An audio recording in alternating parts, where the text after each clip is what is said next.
Welcome to Reddit After Hours. This is r/Entitledparents, where OP's daughter teaches an entitled sexist dad's kid a lesson in sportsmanship. Our first Reddit post comes from Monkey Mayhem 1968, titled "Misogynistic Entitled Parents Watch Their Kid Lose Horribly to a Girl." I, a 47-year-old male, and my daughter, a female 17, live in Canada. There are many outdoor rinks in our area, and we have found a favorite one because there are team benches, sturdy boards, and the ice is zambonied by the city every hour, and it's just generally well kept. You can reserve an hour at a time on the sign-up sheet for about $15, but it's free to skate as long as nobody else has booked that time slot. My daughter plays a very high level of competitive ice hockey, and she often reserves an hour or two and invites many of her teammates to the rink for fun so they can play casually. Around a week ago, my daughter, me, and 4 of her other teammates are about halfway through our reserved time when this group of boys, aged 13 to 14, that nobody else knows, gets out of a vehicle and approaches the rink. They put their skates on and start skating while passing and shooting pucks and leaving their sticks lying around everywhere, all in the way of my daughter's game. Of course, I show them the clipboard with the sign-up sheet, which proves my daughter paid for these 2 hours, and calmly ask them to clean up their gear and wait 30 minutes until the schedule is clear again. One kid, we'll call him Entitled Kid, looks at me and rolls his eyes while turning his back on me, and his group, of course, does not stop getting in our way. I tell the girls to start picking up the stuff the boys are leaving around the rink and simply just toss it over the boards onto the mats along the ice. Entitled Kid, who rolled his eyes earlier, starts complaining, and at this point his dad, we'll call him Entitled Dad, and Mom, Entitled Mom, have gotten out of the vehicle and are now asking what's wrong. The kid smirks at me and then whines to Entitled Dad and Mom that he was trying to play hockey with his friends, but then a, quote, bunch of girls came and tried to bother them. I try to show Entitled Mom and Dad the same clipboard, but Entitled Dad immediately took its kid's side and told me to leave and come back later since he was there first, which is, of course, completely false, and that girls are too weak and fragile to play with boys. A few minutes later, a worker from the city comes by and shows Entitled Father that we are in fact entitled to the rink for the next half hour regardless of who arrived first, since we paid for that specific time. Entitled Mom suggested going to a different rink, but Entitled Dad said, "No, I'll get these girls to leave." My daughter skates over and even offers the boys to join her game, so at least they are not in the way of each other. But Entitled Father and this kid keep spewing rhetoric about how young girls can't be good at male-dominated sports, and how they have it so easy since they don't allow contact in women's hockey, and therefore the girls should just go home. However, the kid's friends wanted to play, so he begrudgingly agreed, saying things about how easy this is going to be. So I sat down on one of the benches, and Entitled Dad and Entitled Mom sat on the other one. There are a few things Entitled Dad and Entitled Kid failed to realize. 1. These girls are all a part of the same high competitive team, and 2. That because women's hockey doesn't use contact, girls have to solely rely on agility and puck control skills, whereas a major skill for men's hockey involves hitting to make plays. I guess this makes me an instigator, but I nudged her and her teammates to go extra hard on them. Me, Entitled Father, and Entitled Mom watched half an hour of my daughter's team absolutely destroying these kids in every aspect of the game. Entitled Kid started to get really angry and frustrated, and he decided to do something really stupid. The next time my daughter had the puck, Entitled Kid charged as fast as he could and attempted to ram her into the boards. Instead, Entitled Kid ended up slamming knee first into the door. He got up immediately, then started screaming and crying about how it's not fair and yelling at Entitled Father about going home. Entitled Mom says something about how This is a public rink and we have the right to be here. But the trio left in the car after swearing and yelling towards me a bit. However, a few of the entitled kids' friends actually stayed. My daughter's team and the remaining guys ended up splitting equal amounts of each group into two teams and kept playing together fine until the next reservation. Apparently, this kid and his dad duo have a history of getting in the way and blaming/complaining about women. Of the guys who stayed, they all mentioned that they are only friends with entitled kid because entitled father is their house league coach and they don't share the same views about women's hockey as entitled kid and entitled dad. Our next Reddit post comes from Befriend Local Cats. Entitled mom kicks my little brother out of a house that isn't even hers at 3 a.m. It's currently 4 a.m. while I'm typing this, and I can't believe that I'm typing this because this is genuinely insane. Just before we get started, I have to say, English is not my first language. So I, a female, 19, am the older sister to a really dumb but still well-intentioned kid, a male who's 16, who we'll call Jake for the sake of this story. Today, Jake was supposed to go to a friend's party at their house. It might have been a birthday party, but I'm not entirely sure. And subsequently, sleepover.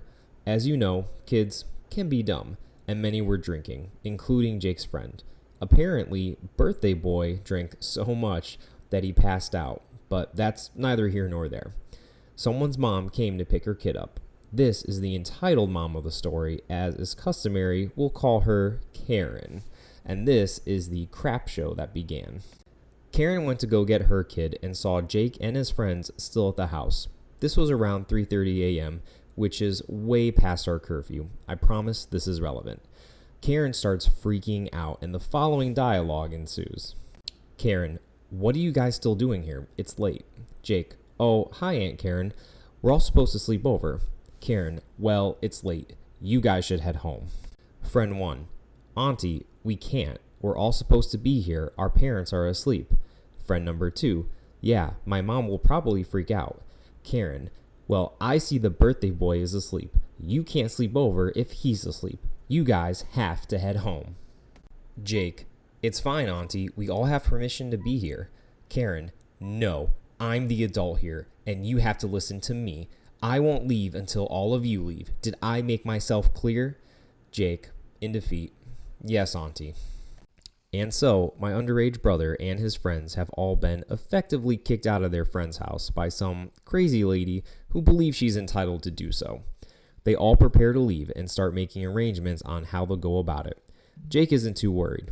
Even if he doesn't have a house key on him at the moment, my dad is a bit of an insomniac and is usually awake at this time.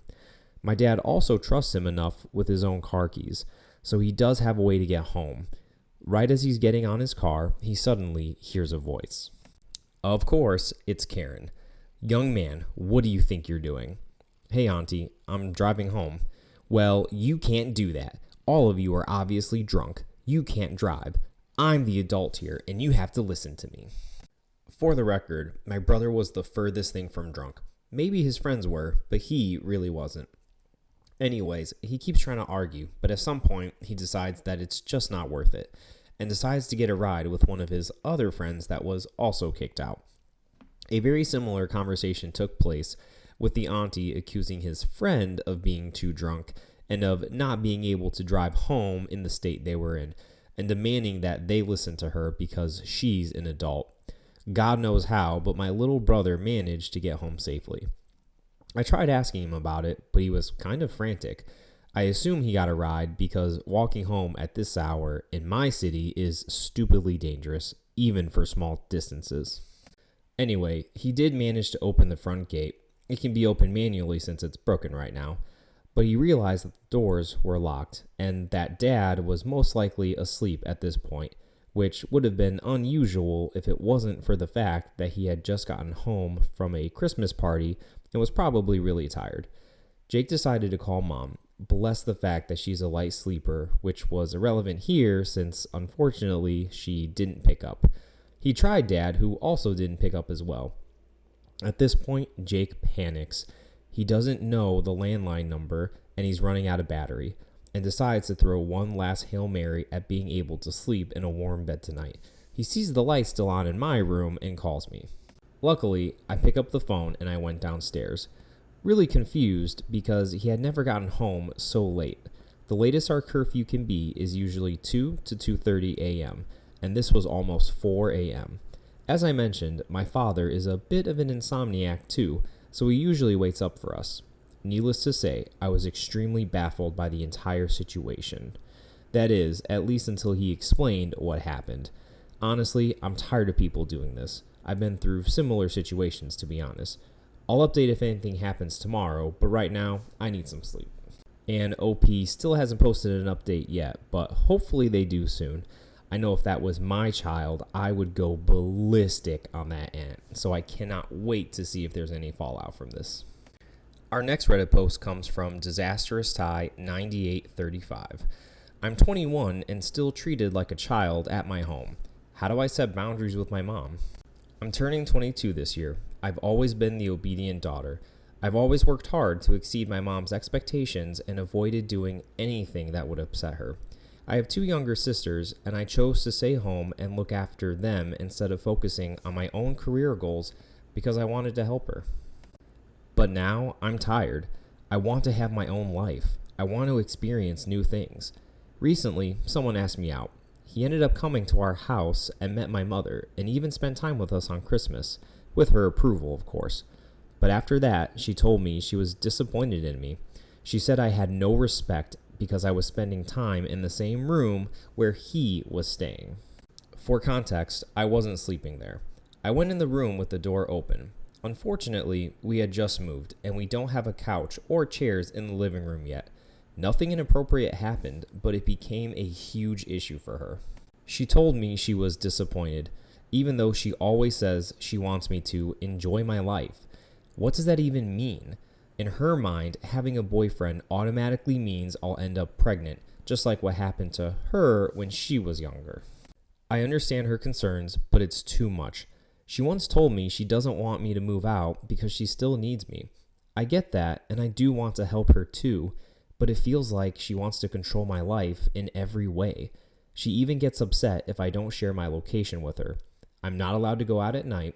She just wants me to stay home, do chores, and take care of my sisters, and it's becoming so suffocating. I don't know what to do. I want to stand up for myself, but I don't know where to start. I have a full-time job, and I don't want to leave her or move out. I love my family, and I want to be with them, but I can't keep living like this, without the freedom to make my own decisions or even experience a relationship. I want to talk to her, but I'm scared. I've never argued with her or talked back, and I don't know how to approach this conversation. I feel stuck. How do I set boundaries without hurting her? OP, step 1, you need to realize that it's okay to love your sisters, but ultimately, at the end of the day, it's not your responsibility to take care of them 24/7. That's your mom's responsibility. And the fact that she's always relied on you to do that is nothing short of abusive in and of itself. You need to leave. You need to be your own person. And at some point, you just need to stand up to her, and you're going to hurt her. She's going to be upset, but she needs to step up as a parent, and you need to take your life back. That was Reddit After Hours, bringing you r/Entitledparents. If you like this video, please like, comment, and subscribe as we put out new Reddit videos almost every single day.